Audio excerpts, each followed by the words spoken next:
The Senate Commerce Committee held a hearing examining the impact of technology on America's youth. And as we highlighted, this is an issue that has drawn bipartisan concern and even agreement. And still, while Congress tries to address this issue, it's important for us, and this is why we want to keep camping out here a little bit more.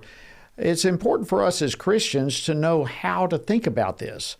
How should Christians respond to technologies that are both beneficial and harmful? Well, joining me now to discuss this is Dr. Keith Plummer, Dean of the School of Divinity at Cairn University in Langhorne, Pennsylvania. He's a theology professor.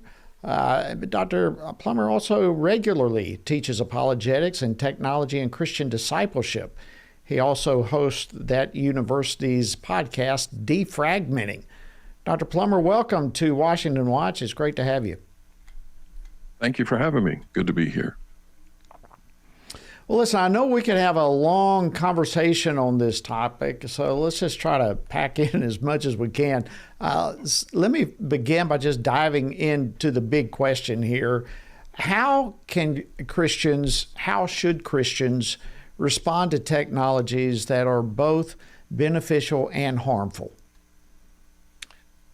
I think it would help to have a really in-depth biblical understanding of creation to begin with, and to recognize that when we encounter various technologies, we're seeing the creativity, the ingenuity, the skill that God has endowed humanity with.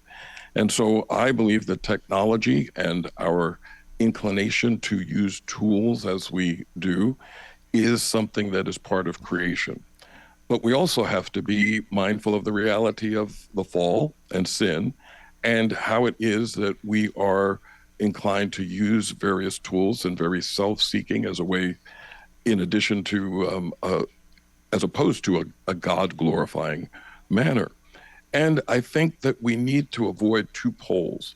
One is that of demonizing technology, uncritically rejecting it, or the other, I say, devouring, uncritically accepting.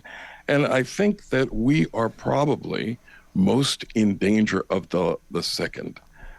Someone who has influenced me greatly is Neil Postman.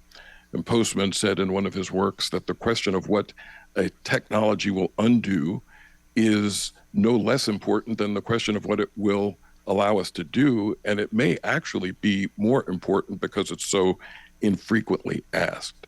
So I think that those are some of the things that we have to consider when we're considering how it is or whether it is that we make use of particular technologies. Good comments there. I know Senator Ted Cruz actually chaired yesterday's Senate Commerce Committee hearing, and one of his first moves as chairman, he reintroduced the Kids Off Social Media Act, which has bipartisan support here, is to try to help protect kids from the harmful impacts of social media. What advice do you have for parents as they try to help navigate through this digital age that we're living in?